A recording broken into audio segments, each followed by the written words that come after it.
Good morning. Ministry of external affair ने भी कल रात को एक स्टेटमेंट पास करी है regarding that United State and the European union जो ये इंडिया पे टैरिफ इम्पोज कर रहे हैं एंड सैंक्शन लगा रहे हैं।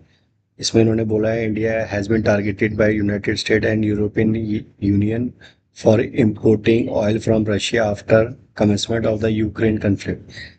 In fact, India has been begin importing from Russia because of the traditional supply were dated. इसमें ये बता रहे हैं कि जो जितना भी India you you European union Europe and जो यूएस है वो इंडिया पे सैंक्शन एंड कई सारे बैन लगा रहे हैं to import the oil from Russia.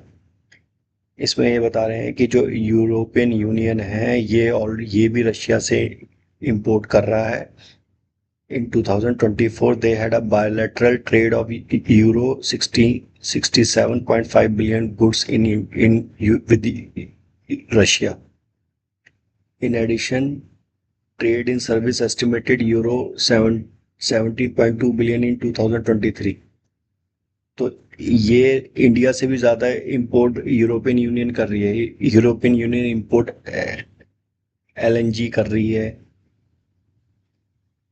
और जो यूएस है यूएस भी इंडिया यूरोप से इंपोर्ट कर रही है। तो इसलिए इन्होंने यहाँ पे बोला है whereas the United State is concern it continue to import from Russia uranium for its nuclear industry fertiliser as well as chemicals.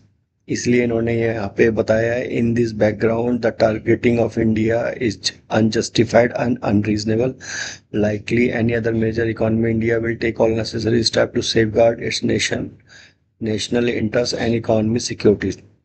तो इंडिया ने यहाँ पे यही बताया है कि इंडिया भी अपने नेशंस और सिक्योरिटी इंटरेस्ट को सेफगार्ड करते हुए रशिया से इंपोर्ट करता रहेगा, जबकि European Union and USA already कर रहे हैं and they are just targeting India to import the oil from Russia.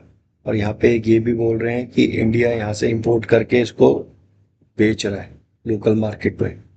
उसका भी इन्होंने यही बोला कि they are just doing for the national interest and economy securities. So friend, I hope you like the video. Kindly subscribe my channel and also like my video. Thanks.